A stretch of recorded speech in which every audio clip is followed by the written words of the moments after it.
स्पिनोसोरस बनाम टीरेक्स विस्तृत तुलना। स्पिनोसोरस और टीरेक्स दोनों ही प्राचीन जीव थे जो पूरी दुनिया में अपनी भयानकता के लिए प्रसिद्ध थे। इन दोनों जानवरों के बारे में और अधिक जानने के लिए हम उनकी ऊंचाई, बाइट ताकत, गति और अन्य विशेषताओं की तुलना करेंगे। ऊंचाई। स्पिनोसोरस लगभग 15 से 18 फीट तक ऊंचा होता था। इसकी लंबाई लगभग 3 मीटर थी। टीरेक्स की ऊंचाई लगभग 12 से 13 फीट थी, जिसका मतलब इसका लंबाई लगभग 3 मीटर था। Bite force. स्पिनोसोरस की बाइट फोर्स लगभग 2 टन थी, जो बहुत शक्तिशाली थी, लेकिन कुछ कम थी तुलना में टीरेक्स के साथ। टीरेक्स की बाइट फोर्स लगभग 4 टन थी, जो कि इसे एक अद्भुत शिकार बनाती थी। गति।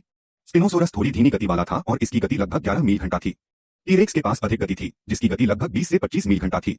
तो स्पिनोसोरस और टीरेक्स दोनों ही भयानक डायनासोर थे, लेकिन उनमें थोड़ा अंतर था। स्पिनोसोरस की बाइट ताकत और गति कम थी, लेकिन उसकी ऊंचाई टीरेक्स से ज्यादा थी। टीरेक्स की बाइट ताकत और गति ज्यादा थी, लेकिन उसकी ऊंचाई स्पिनोसोरस से थोड़ी कम थी। धन्यवाद। चैनल को सब्सक्राइब करें और हमारे साथ जुड़े, और हाँ, अगर आप इसे इंस्टाग्राम पर देख रहे हैं तो हमें फॉलो करना ना भूलें।